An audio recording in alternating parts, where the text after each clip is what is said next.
What was the historical context of a certain literary text?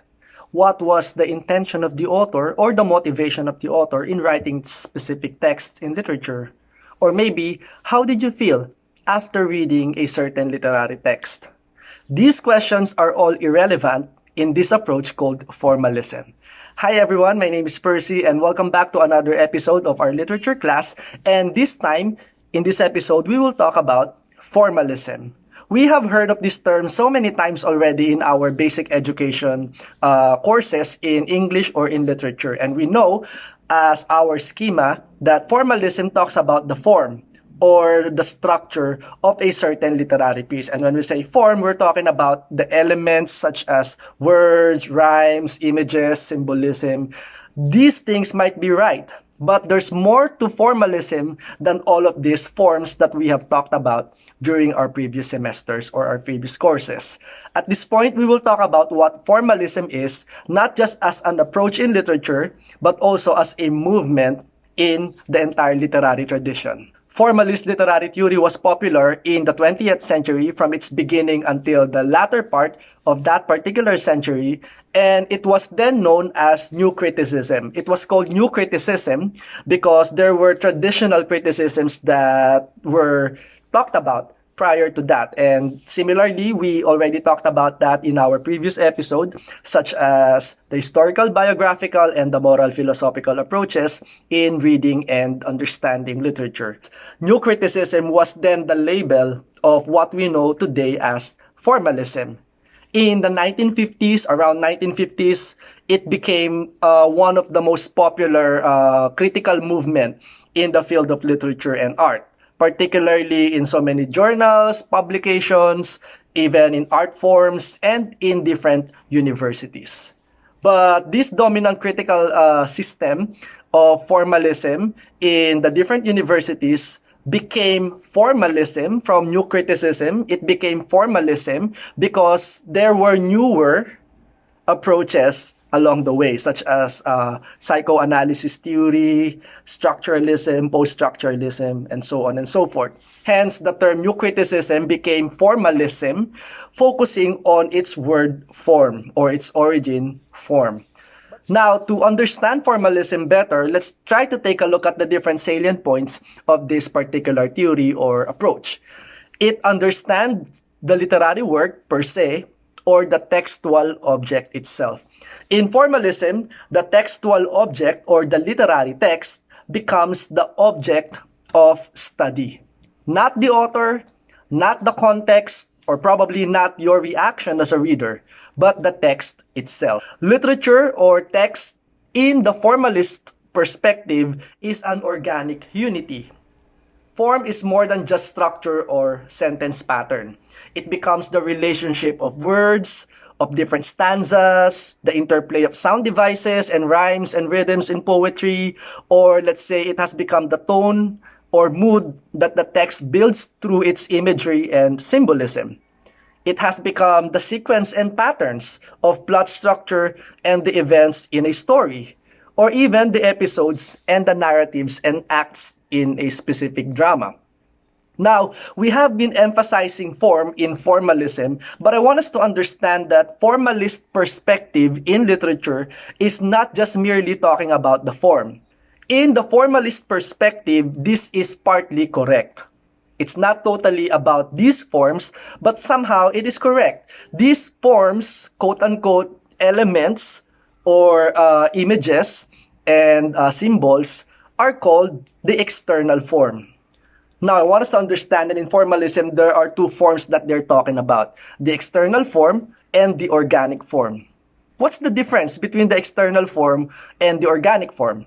External form refers to the meters, like iambic pentameter, or probably the rhymes, the stanzas, like couplets, rhyme, rhythm, patterns, parts of the plot, structure, characterization, and all of these literal forms that you can find in a specific literary text. This is what we call the external form.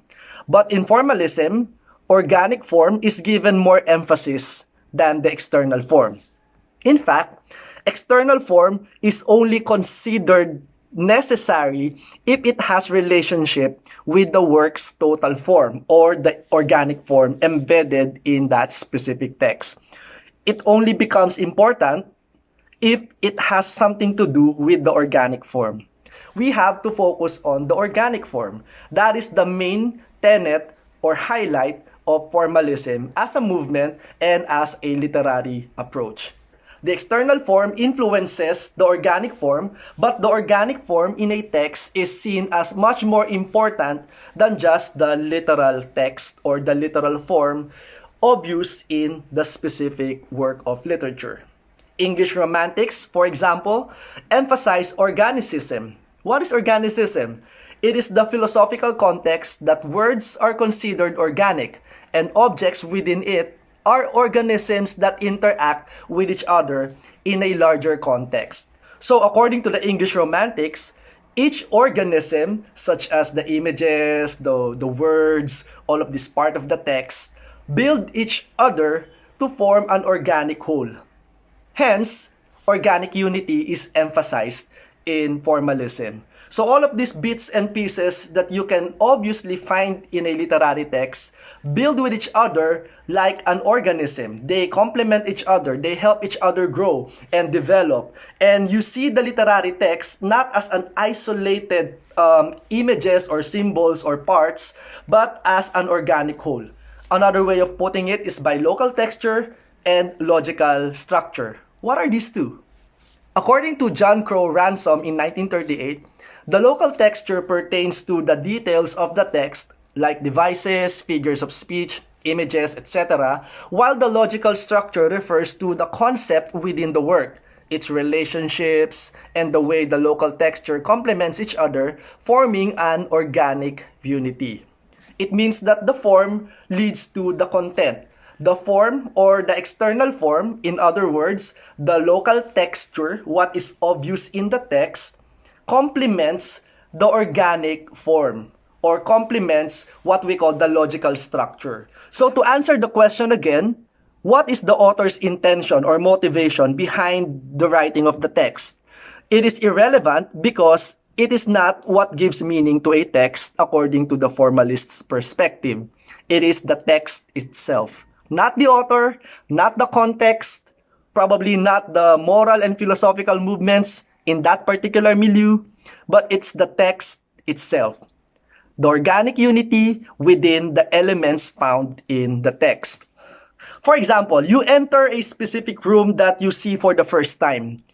As an observer, you would probably look at the different elements that you can find in that particular room. You would see that there might be a couch or a table, a chair. There might be some appliances, paintings, furniture, and so on and so forth. Now, there is no logical, chronological way of looking at all of these elements in the room, but the bits and pieces of these objects that you see in a room may be able to give you an organic context or a bigger picture or an organic unity. You don't just isolate one sofa or one table and make meaning out of it. You have to take a look at the entire room, all of these elements inside the room complementing each other for you to be able to interpret the entire room.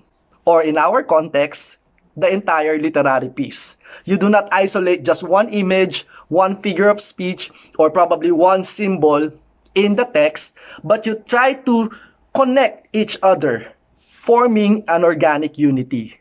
And that organic form gives meaning to the text.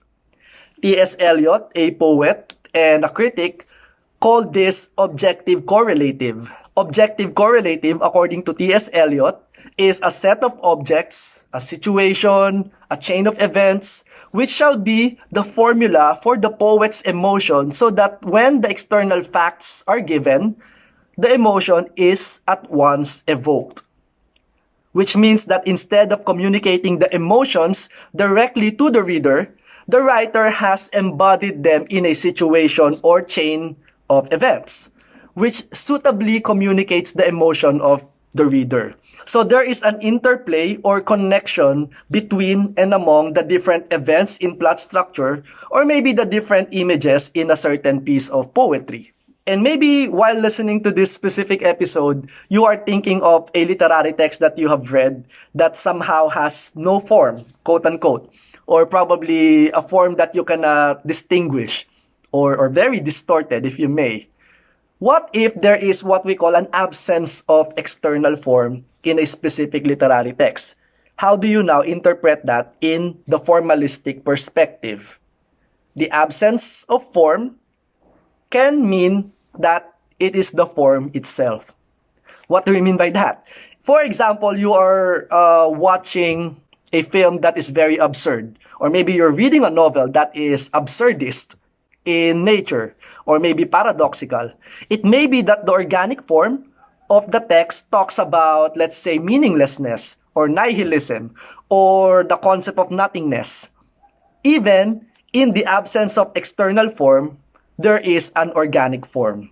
Even in the absence of a logical structure in the text, there can be an organic unity found within and among the elements or the distorted parts of the text, forming one complete meaning or one complete organic whole.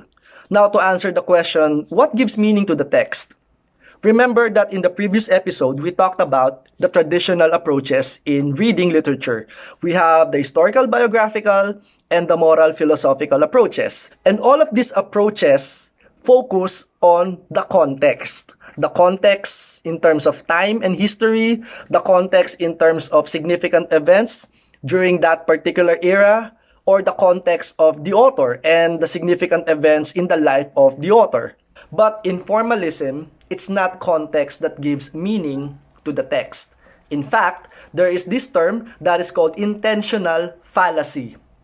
Intentional fallacy. It means that it's fallacious or erroneous to look at the intention of the author in writing the text.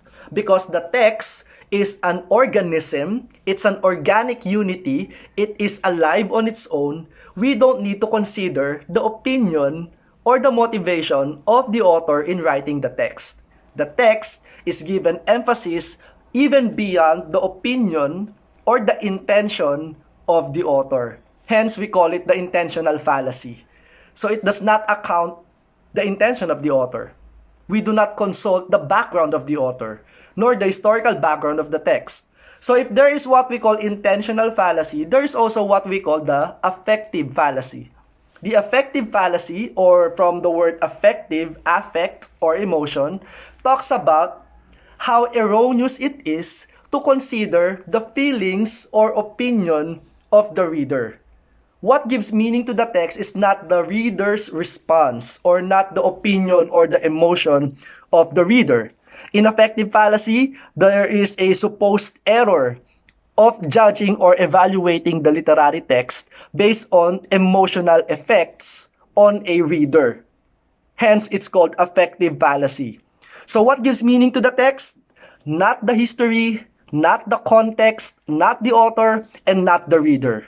The text is meaningful because of the text itself, because of its form, external and organic, and how it forms an organic unity. Finally, again, just to conclude everything, in formalism, we do not consider the historical and the biographical considerations of the text, neither the moral and the philosophical background of the text. The context has absolutely nothing to do with the form of the text. Do not forget that formalism focuses on the form, external and organic form, and not the author, not the context, and not you as a reader.